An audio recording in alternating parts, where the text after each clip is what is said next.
Hello and welcome back to A Better World. This is your host, Mitchell J. Rabin, and I'm very glad you're joining us again today. Today we're going to have another very interesting show. We have with us the author of this book, Ultimaya 1.0. It's a novel, and it's been written by Sandiel, who is a very interesting man. He's also the originator of something called the Human Sun Institute and Weight Down Mutuality, and we'll be going into some of this during the show.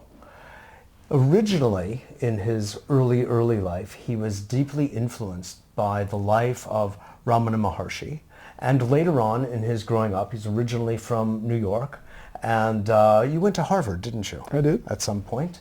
And you must have learned to write somewhere around Harvard and Cambridge, but because this is utterly brilliant. We'll get to that in a moment. Thank you. And he was a student of Adida Samraj, who is also a New York guru, was originally, until he went to India and then the West Coast.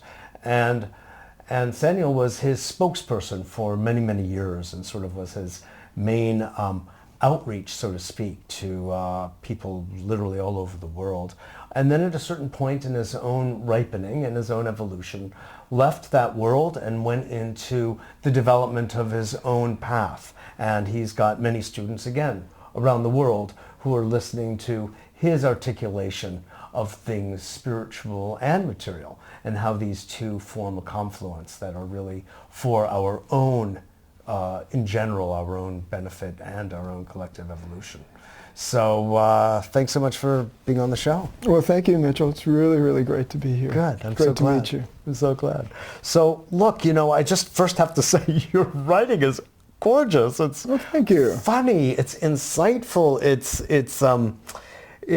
I was not expecting it. Not to say I wasn't expecting high intelligence. Of course I was, but you are entering, it reminds me actually, and this is a high compliment coming from me, of one of my favorite writers of all time, Sandiel, J.D. Salinger. Wow. Yeah. Your humor is different, but your insight and way of kind of peeling back layers and getting into the moment-to-moment experience of the person is similar. Okay, and, thank you. I appreciate that. Yes, kudos, really very interesting. So would you talk about first maybe the Human Sun Institute and what you're doing? Sure. And then Weight Down Mutuality, and then we'll work into the essence of this. Yeah. Just to backtrack a little bit, I was one of a number of people who helped present Adida's work. What I did do, speaking of writing, was I wrote his first biography back in 1990, so that was part of my development. I see, right. And you didn't write his autobiography? No, no, he wrote that. Okay. But certainly... I was testing your empathy levels. Right. Certainly the training that I got there, both in my understanding of spiritual tradition and as a writer and editor, contributed to whatever I'm able to do now. Yeah, wonderful. Well, really, it's... Thank you. I really look forward to getting through all of it, and I can just, you've set a stage, yes, and yes, thank you. It's beautiful, yeah. The Human Sun Institute is actually co-founded with my wife, Linda Groves Bonder, who is full partner, teacher with me. Beautiful. Though I was the one... Your choice is good. Oh yeah. The feminine energy that you've selected is that selected you. Yes. They always say actually that it looks like we're doing the selecting, but that's part of the art of the feminine. Right. Well, I'm a very happy. I like to say, and I mean it, I would cheerfully enter the most happily married man on the planet contest, though the conventional criteria might not include some of mine in terms of what Linda means to me, what we mean to each other. And she's also my... Could you say a little bit about... That's really interesting. What are you talking about? Well, okay. Yes, sure, I can definitely say some things about it, and particularly since many people who will be listening to and watching us will appreciate these things. I believe so. Part of what came through my training, and this is a big piece of my teacher Adi Da's life and work, was a direct relationship to the divine feminine, the goddess, in Sanskrit terminology, the Shakti. Sure. And mysteriously, that has become the centerpiece of my life, that kind of relationship, very consciously, to the great feminine mystery. And the great masculine mystery, but that's more of my embodiment, you could say, Sure. although it's a both and. Sure. Right, you really do not have one without the other. That's correct. But we're all masculine, feminine, and yet there is that dynamic of being related. So the polarity. in very real terms, Linda for me is the most attractive and profound living embodiment of the goddess. And without being pious about it, although we have our occasional ceremonial and ritual moments, things like that, this direct recognition process is the heart of our relationship. And Linda is equally awake and conscious and equally an embodiment of both the feminine and the masculine with me. And we are nonetheless related to one another in that beautiful way. And that relationship then forms the foundation and backdrop and the fundamental substance, you could say, of my relationship to everything and everyone. Everything else, sure. So she literally embodies that great... It's on that primordial level. Primordial that helps is a to good word for it. Shape your actual, I mean, you don't mind if I translate a little? Please. Just do that from English It's to English. part of your job, yes. Exactly, right. From like primordial cellular Correct. level, actually. That's right. You know, like virtually psychogenetic, I would call it. That's a word we use too. Is it? Yes. No wonder we're together. Yes. Beautiful. Yes. Yeah, excellent, excellent. You know, it's funny, Sandiel, you mentioned Shakti, of course, and for the first time, I don't know if it's because we were both born Jewish and we're in New York, which is a largely Jewish field, as Rupert Sheldrake would refer to a morphogenetic field. I just realized that the word Shakti and Shekinah, which of course is the notion of the feminine in the Kabbalistic teachings, is so similar. Yeah. And I've also read material about the relationship of Sanskrit to Hebrew. Is that right? Yeah. I'm not surprised. Yeah. So it's just interesting. Interesting, yeah. It just occurred to me, but Yeah. yeah. So please continue. Well, yeah, so Linda, I was introducing Linda because I wanted to say for good reason. She's the co-founder of Human Sun Institute and with works me. in partnership with you with Works in everything. partnership with me on really everything. Yeah. And we together have begun to formulate this new organizational presence as our particular expression in the world. And it's our intent. The Human Sun Institute's mission is awakening and empowering leaders for the third millennium. People in whom a very profound, not only realization of consciousness, but a healing of the ancient and in some ways primordial split between consciousness and phenomena, or more simply put, got it. spirit and matter. Exactly. One of my books is called Healing the Spirit-Matter Split. Oh. And what we see about the evolution of spirituality, transformation, culture in our time is that after centuries, really even millennia, in which so much spirituality was about getting out of here, liberation from the wheel of birth and death. Look at India. Entering the kingdom of heaven. I mean, east, west, you name it. There's been this, a differentiation of consciousness and mind from matter that historically became a dissociation. And a judgment. And deeply so. Severe.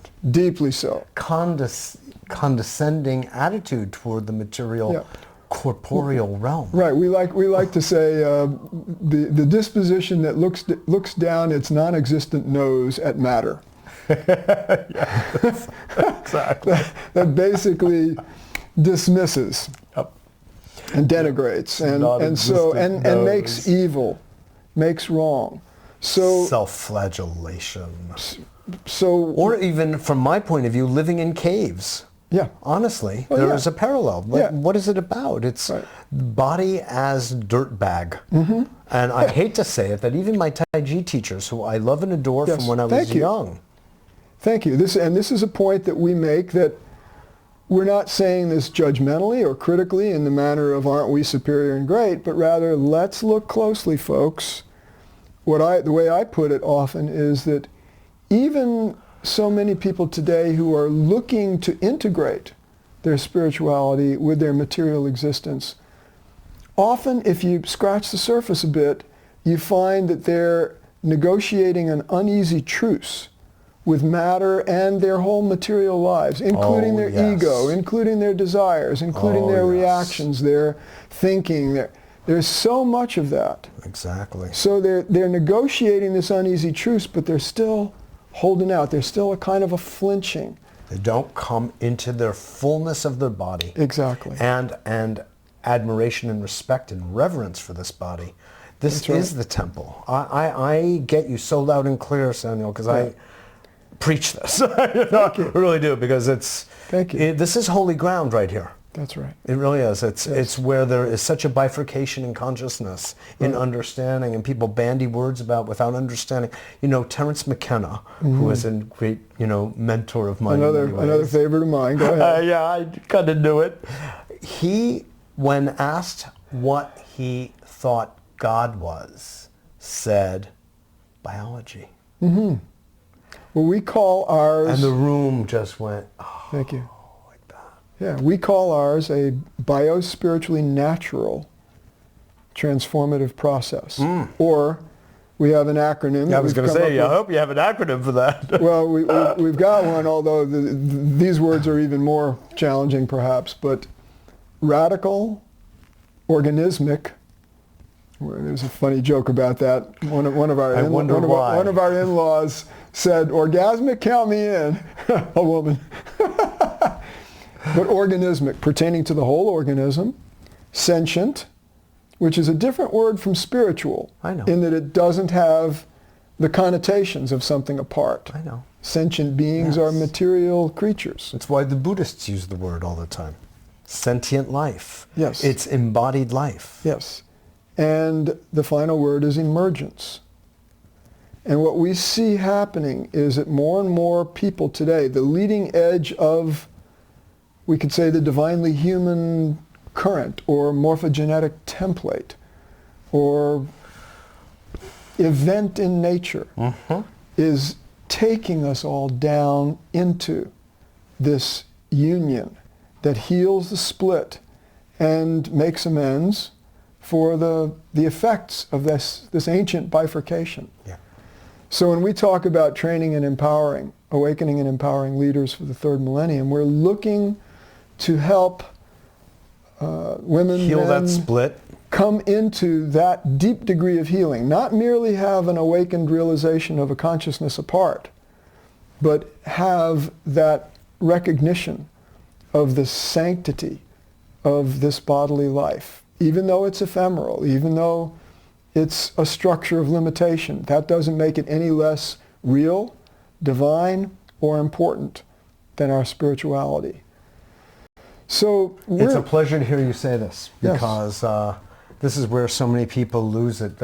I hate to say it, but a lot of people decide to go on a spiritual path because for them, in their mind, it's a form of escape from the difficulties of somatic life in the body. This isn't easy either. And it needs to be recognized that it's not easy. Yes. It can be made easier, but it's a ride. Yeah. Like getting on a horse and going up a mountain. It's a ride, and there are lots of rocks along that path, so that's okay. But to just be here is just a new arrival for so many people. They think they're leaving, but what it really means, just like I always quote Dorothy in The Wizard of Oz, there's no place like home. Yeah. Come right back to this gift of a body. Well, thank you for saying that. Another one of my books called Great Relief, which is, the subtitle is 9 Sacred Secrets Your Body Wants You to Know. And the second of those secrets is just what you just said. It's really hard to be here, isn't it? Yeah. which sounds kind of like a downer or a bummer, No. but actually it's a liberating acknowledgement. That was one of the Buddha's points, right? Life is suffering. Life is suffering. And once you acknowledge that, you are already a level freer. Yeah. Yes. So you're looking to train leaders in this level of consciousness that involves the integration of consciousness into the body, and then I imagine also into the domain of action. Correct. Because if we look around at our world today, it's a wreck, talking about difficulties. It's a wreck. We have taken, sometimes I think of this, Sandiel, I think that of all the choices we could have exercised as human, Homo sapiens sapiens, this one is like building a jail for everyone instead of a place of incredible, like Hawaiian paradise, coconuts and papaya, and just having a life of utter complete magnificence. Instead, we've set up all of these rules and different institutions, and this is just one way of framing it. But do you know? So I'm puzzled sometimes that with the freedom of consciousness and imagination that we have, these are the choices that we have as collectively have made. Yeah, well, in our view, so much of that is built on the spirit-matter split. Classically Eastern is let me out of here. Classically Western is I'm going to control this life and make it over into my own image. Right, and control this body. Control this body, etc. And so our orientation is... How do you take it the next step now? Let's just say you have cultivated a group or groups of your students who are moving along and they've cleared a lot of the old beliefs and are embracing. How do you then implement this into life, into society? Well, it's a work in progress. I mean, the Human Sun Institute, I want to emphasize, is a new expression that Linda and I are pioneering ourselves on the basis of nearly 2 decades of having founded the Waking Down and Mutuality work back in the early to mid-1990s, and with the explicit intention of democratizing awakening, democratizing this healing of the spirit-matter split.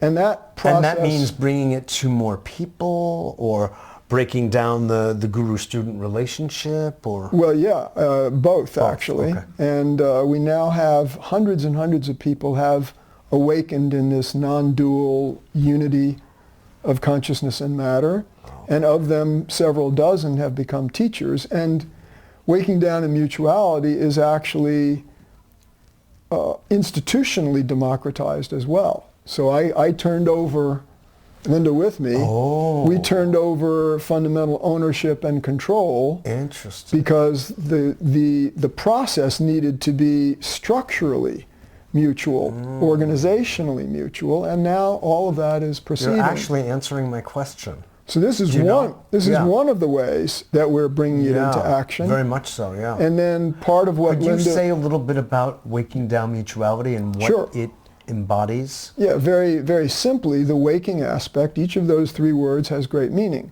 The waking aspect involves the direct exploration and realization of your greater conscious nature, which is the great conscious nature, or the great feeling of being, the Tao, the mystery, to have that be intuitively obvious all the time that you are that, to use some traditional language.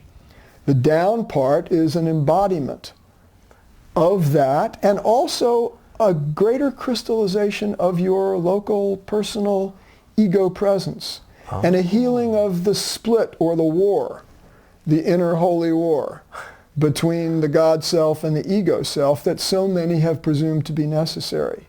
And true. Yeah. And then there's also a lot of shadow work, or unearthing of psychological and emotional trauma issues, splits in ourselves, that is also part of that healing.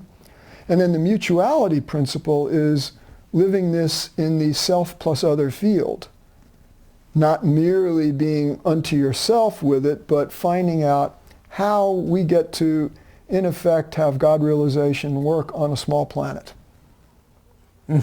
Like the book Diet for a Small Planet, Yes, right. awakened existence for a small planet. Yes. When there's a lot of us confined in a small place. Yes, yes, yes. And we get to discover the mystery of mutual ownership and we say green lighting of all of our parts. So in our meetings together, in our workshops, in our green lighting is sort of like allowing the flow and openness. And accepting in a radical way all of the different pieces of who we are. So that it's not only... What part of it is radical? Well, what's... You mean because it's radically not done? It's radically not done typically. That's part of it. It's radical in... That word radical means of or from the roots. So it's being lived from the source. Oh, okay. And the transmission of this process is crucial.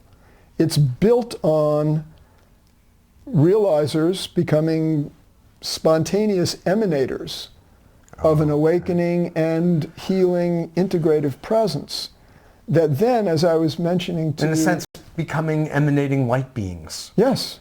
Yeah. Through and including the physical, needless to say. Right. Okay. As I was mentioning to Michelle, your lovely assistant, the force of that kind of presence no longer is a great power that makes an individual, me, for instance, as a teacher, quote unquote, a guru, overwhelmingly, present and a kind of a massive energy, but rather it's evocative. So there's like a tuning fork between our hearts that pulls people out, first into their own realization process, which then becomes quite a transformative ride itself. And then as that is clarified, they're very naturally moved to find out, how do I share my gifts? What's my purpose? What forms of action are precisely right for me?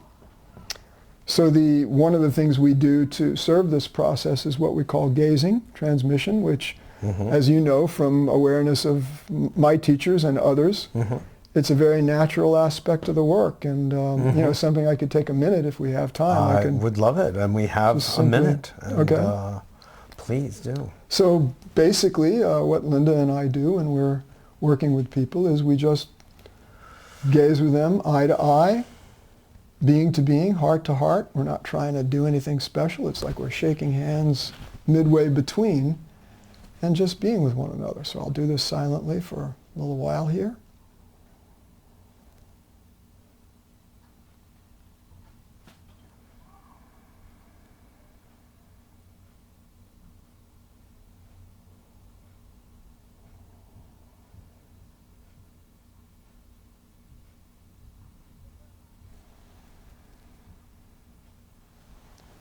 It's just a taste. Yeah. And you put it very beautifully because it's a musical event, actually. And so using the phrase tuning forks is very good because we're coming into the similar resonance field. Yeah, literally. And this is you quoted Sheldrake, the morphogenetic template of what it is to be human is in transition. And so in addition to our relatively advanced work with people who are interested in going through this transformation directly, we're also looking, Linda and me, to reach people who aren't necessarily ready for such a thing, aren't interested. So I quote Shirdi Sai Baba at the beginning of my novel, who is a great saint of India. Right. He used to do miracle working with people. He'd manifest stuff and heal people. He's considered the predecessor of Sai Baba recently, Satya Sai Baba. Right. And people would say, why do you do all this stuff when you have such a great spiritual teaching? He says, I give people what they want, so they'll begin to want what I want to give them. And for us, it's very similar. Yeah. Linda puts it so beautifully. Our mission is to touch the hungry, hurting hearts and to give them primal nutrition, which these bodies are literally starving for.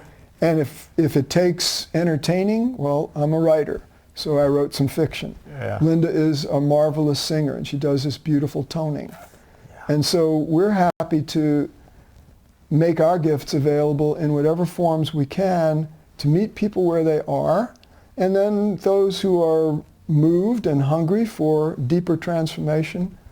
That's the work of Human Sun Institute and our whole Waking Down and Mutuality Network, which we're both so proud to have helped bring into being. That's beautiful. And you've got hundreds of students spread throughout the United States and elsewhere. Several hundred and thousands who have come through and moved on Over to time. do their own thing. Yeah, right, exactly. It's an empowerment process. It is, very much among so. other things, you know. That's right. And as I'm listening to you, Sandiel, I'm also kind of musing to myself about this.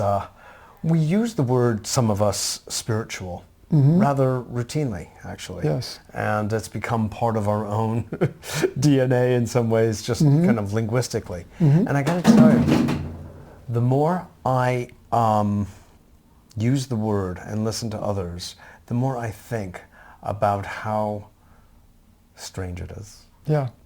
Because talk about separating spirit from matter.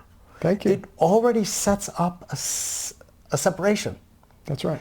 Because we are, as I tell people all the time, we are inherently spiritual. You don't become spiritual. And I think people use the word, I'll be radical. I think people sometimes say, well, I had someone ask me recently, well, is that person spiritual? I said, by definition, you know, Right. I mean, they're human, they are spiritual. Everything, even a rock, a ceramic, is spiritual. So, excuse me, what do you mean? Yeah. Anyway, you get what I mean. And Yeah, I so do. it's sort of like, don't touch me, don't hurt me. I'm a spiritual person. Yeah. Thank you. Anyway, I just wanted to share Well, that thought. And I'm not saying at all that you were using it in that way at all. I'm just thinking No, in fact, that it's an interesting way to perceive that use of a word and what it actually does to us physiologically. I've been saying for a while now that my feeling is that that word is going to become more and more obsolete as more and more of us do heal the spirit-matter split Yeah. and basically discover what it is to be a sane, wise, loving, effective human being with divine consciousness intact. There you go. And hopefully funny, Funny. you know. Because my gurus, I started to tell you before, was really Jackie Mason and Woody Allen. Yeah. So, you know. Well, I hear you. And not only funny, but also naturally humble in the midst of this mystery. Exactly. mean- Exactly. Well, it would be hard to be too humble when you write as well as you do. Thank you. But if you've accomplished that, that's a high art. Well, you know, Surely. for us, so much of it is just encountering that native radiance in everybody we meet, even when they're not aware of it. That's part of what drives Linda and me, gets us up every morning. Exactly. Exactly. Well, listen, I want to just thank you so much. Believe it or not, that was our Okay. show, and I Okay? appreciate the work you're doing. You're very welcome. Thank you. Absolutely. We'll put your website on, and people can get in Okay. contact with you. Great. This is Mitchell J. Rabin for A Better World. I hope you enjoyed that as much as I did, and I look forward to seeing you all next week.